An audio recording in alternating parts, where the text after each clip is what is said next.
माँ शारदे को नमन। आप सभी को मेरा प्रणाम। आज दिन रविवार है।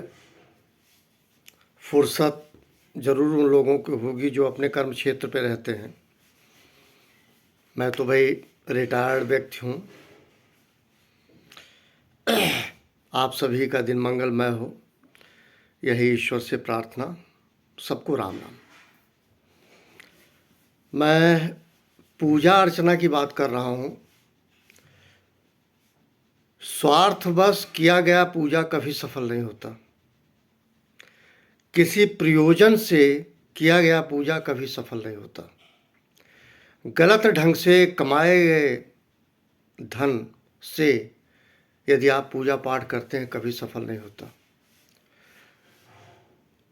अगर आपके अंदर गलत ढंग से धन कमाया गया है तो आपकी शक्ति निर्बल होती है, कमज़ोर होती है।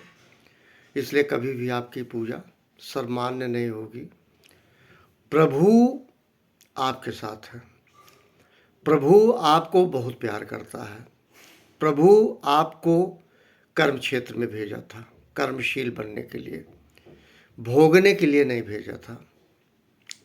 आमतौर पे यही कारण है, देखा जा रहा है, लोगों की जब मृत्यु होती है, मृत्यु के समय उनके मुख से राम नाम नहीं निकलता या ईश्वर नहीं निकलता। लेकिन हल जोतने वाला जब हल जोतता है तब भी कहता है हे राम। आसमान को देखता हे राम, घर से निकलता हे राम, क्योंकि उसका कोई प्रयोजन नहीं है, कोई स्वार्थ नहीं। यहाँ तक कि उसके पास समय ही नहीं, वो 4 सवा 4 बजे खेत में निकल जाता है। उसे इस बात का कतई गुमान नहीं रहता मैंने क्या किया क्या नहीं किया। वो अपने कर्म में लीन है और वो ईश्वर का नाम लेते हुए आगे बढ़ता जाता है और ईश्वर का वो प्रेमी इसलिए बन जाता है कि उसका कोई प्रयोजन नहीं है। हम लोग किसी प्रयोजन से पूजा पाठ करते हैं और कहते हैं भगवान साथ नहीं दे रहा है। आपने कहाँ भगवान का साथ दिया? आपने वो समर्पण ही लाया होता तो भगवान साथ देता। दुख में सुमिरन सब करे, सुख में करे न कोई। ये सभी लोगों को पता होगा। सुख में ही एक्चुअल में सुमिरन करना चाहिए, सुख में ही सब कुछ करना चाहिए। हमेशा पूजा पाठ या भगवान की पूजा या भगवान का ध्यान सामान्य अवस्था में ही करना चाहिए। अगर किसी विशेष प्रयोजन से आप पूजा पाठ करने की कोशिश कर रहे हैं, वो प्रयोजन आपका सफल नहीं होगा, क्योंकि आपके पास धैर्य और धीरज नहीं है। आप जब कहीं कुछ करते हैं और कुछ ऐसा करते हैं, वो केवल तमाशा बनता है और कुछ नहीं होता। और तमाशा प्रभु कभी पसंद नहीं करते। आप लोग, बहुत सारे लोग हैं, तमाशा करते हैं पूजा के नाम पर। यही कारण है प्रभु उन पे प्रसन्न नहीं होता। और मैं कहूँगा, अगर वास्तव में आप सच्चे प्रेमी हैं प्रभु के, तो सहज तरीके से, सामान्य तरीके से हमेशा उनका आराधना कीजिए और जो कुछ कीजिए उनके निमित्त कीजिए।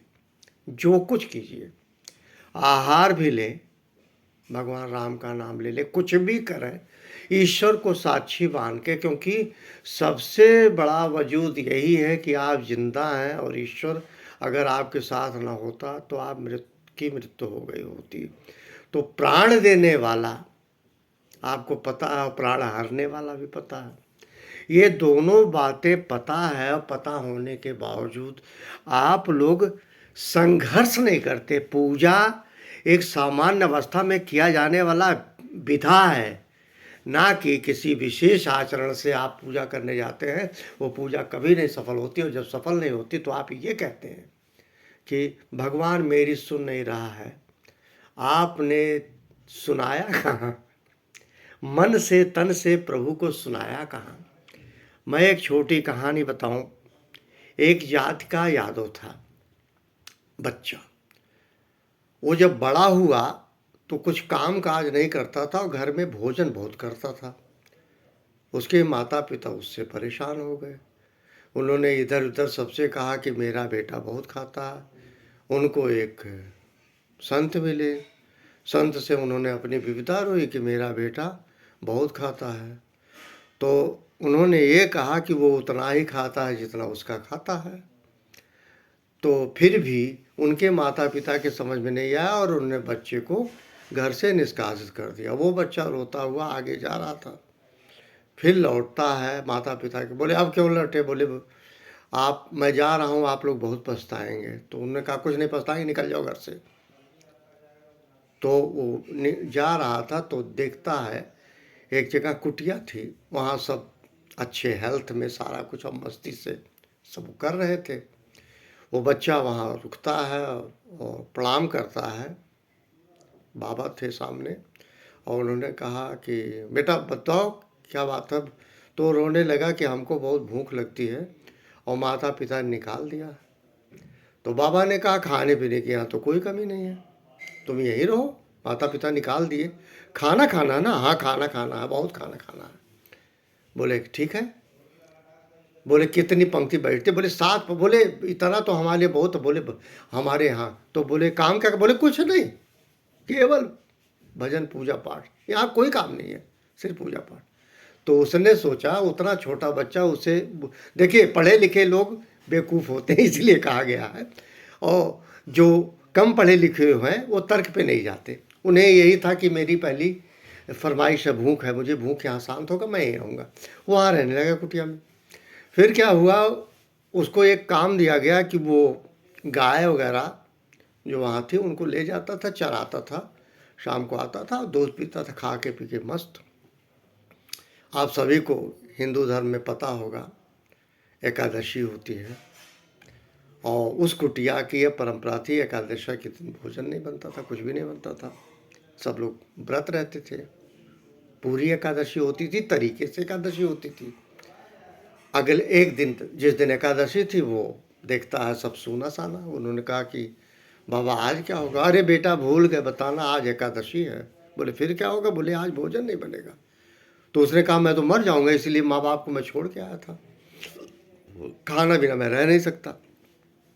बोले बच्चा तुम्हारे लिए एक काम करते हैं, तुम एक पोटली में आटा ले लो, अचार ले लो, एक लोटा ले लो, और उसी में बना के 6 टिकिया बना लेना, 4 खा लेना, 2 भगवान को भोग लगा देना। वो छोटा सा बच्चा गाय लेके गया और उसने ऐसा ही किया जैसा उन्होंने कहा था बाबा ने। फिर वो 6 बना लिया टिक्की, और 2 टिकिया जो है, जिसको आप कहते हैं बाटी कह लीजिए, वो भोग लगाने के लिए कोई आए नहीं। और इतना बुद्धिमान उन्हें, वो जानता था कि भोग लगाएंगे तभी हम खाएंगे। उसको भूख लगने लगी, वो तड़फ रहा था, क्या करें? भोग लगाने वाला नहीं, भगवान भोग नहीं लगा रहे हैं। भगवान इस क्रम में एक बात हुई, जब चूँकि उसका मृत्यु था नहीं, मृत्यु का संजोग नहीं था, उसको जीना था, भगवान दूसरे रूप में आते हैं और उसका 2 टिक्की खा लेते हैं। बाटी तो जब वो खाते हैं तो उसे ये लगा कि यही शायद भगवान है। भगवान का स्वरूप और रूप की बात कोई नहीं थी, उसने समझा यही भगवान है, और खा गए गाय के रूप में। वो 4 टिक्की खा लिया, चला आया। ऐसे कालांतर में फिर एकादशी हुई, उतना ही आटा, उतना ही गुड़, उतना वो, इस तरह से करता रहा। ऐसा कई बार होता रहा। धीरे धीरे आटा का मात्रा बढ़ाया गया और तमाम चीज़ें। तो वो बाबा के समझ में आया कि ये ले जाता होगा, इन सबको बेच लेता होगा। तो वो पीछे पीछे लग गए उस छोटे से बच्चे यादव के। वहाँ देखते क्या है, कहीं कुछ नहीं, उनके लिए सारे अदृश्य। उसने सब बनाया और कुछ भी ना दिखे। भगवान उन लोगों के लिए अदृश्य, इसके लिए दृश्य। वो इसके साथ क्या हुआ, उस यादव के साथ देखा ढेर सारे लोग भोग लगाने के लिए पहले से आए हुए हैं। तो उसने कहा कि हम कुछ नहीं बनाएंगे, अब यही लोग बनाए, हमको खाना नहीं मिलेगा। देखिए बुद्धि। पीछे पीछे जब बाबा पहुँचे, बोले बाबा आप कैसे? बोले बेटा तुम आज कुछ कर रहे? बोले हमारा दिमाग खराब है, ये तमाम लोग आए हैं भोग लगाने, इसमें कुछ बचेगा नहीं। बोले कौन लोग? मुझे नहीं दिख रहे। बोले हमको दिख रहे हैं। तो बोले तुमको दिख रहे हैं, हमको नहीं दिख रहे हैं। बेटा तुम तो मेरे शिष्य हो। तो उन्होंने कहा आपको नहीं दिख रहे हैं, ये कैसे हो सकता? तो उसने क्या किया, वो बच्चा सबको बांध दिया एक पेड़ में, जितने लोग आए थे, और वो कह रहा ये है, बोले ये नहीं है। तो उसने रोते हुए अपनी बात रखी। तो उन लोगों ने ये कहा, जिस भी रूप में थे उसकी आवाज़ केवल वही यादव सुन पाता था। उसको ये बताया कि इस तुम्हारे जो बाबा है इसको हम लोग कभी दिखाई नहीं देंगे। बोले क्यों? बोले ये पाखंडी है। बोले ये मेरे बाबा बहुत साल। बोले नहीं, ये चाहे जितना वो कर ले, ये पाखंडी है। और बोले हमको क्यों दिखते? बोले तुम बिल्कुल जो है हमारे पर प्रेम, असीम प्रेम समर्पित, तुमने सर फोड़ लिया जब भोग नहीं लगा। तो इससे ये लगा कि तुमने अपनी सहजता का ध्यान रख के न रख के असीम प्रेम दिखाई, इसलिए मैं दिखा। तो उसने कहा कि भगवान हमको दिखा दो, बाबा को हमारे। तो उसके कहने पे बाबा कहते हैं ठीक है, दिखाऊंगा, लेकिन इसकी मृत्यु हो जाएगी। तुम्हारे बाबा क्यों? उन्होंने कहा, पूछते हैं बाबा से कहे। तो बोले बच्चा मुझे यही चाहिए थी कि प्रभु को देख लूँ, मुझे मुक्ति मिल जाए। तो होता यही है। मैं इन शब्दों पे, इन कहानी पे, छोटी सी कहानी पे सिर्फ एक बात कहना चाहता हूँ प्यारे, कि अगर वास्तव में आप प्रभु से प्रेम करते हैं, ईश्वर से प्रेम करते हैं, क्योंकि वो तो करता है, वो तो अगर ना करता तो आप जीवित ना होते। अगर रोमांस में जाइए, गानों में जाइए, तमाम बातें हैं, सुनते होंगे, पता नहीं क्या क्या कहा जाता है। एक गाना हमें याद है, जमाने ने मारे जवां कैसे कैसे, जमाने ने मारे जवां कैसे कैसे, जमी खा गई आसमां कैसे कैसे, जमाने ने मारे जवां कैसे कैसे। इस तरह की बातें कही जाती है। जमाने पे जमी खा गई आसमां कैसे कैसे, मतलब बड़ी बड़ी हस्तियों को ये ज़मीन खा गई। इन सब बातों को कहने का अभिप्राय मेरा सिर्फ यही था प्यारे, कि जितने दिन रहो, जितने दिन मालिक ने दिया है, मस्ती से जिए, मस्ती से पूजा पाठ करें। कभी भी पूजा विशेष प्रयोजन से ना करें, वो विशेष प्रयोजन आपका सफल होने वाला नहीं है, क्योंकि आपके नियत में खोट है। आप स्वार्थवश प्रेम करते हैं, और स्वार्थ हमेशा सफल नहीं होता। भगवान से स्वार्थ जो है ये क्वालिटेटिव होता है, क्वांटिटेटिव नहीं होता। इन्हीं शब्दों के साथ थैंक यू वेरी मच, सबको मेरा प्रणाम।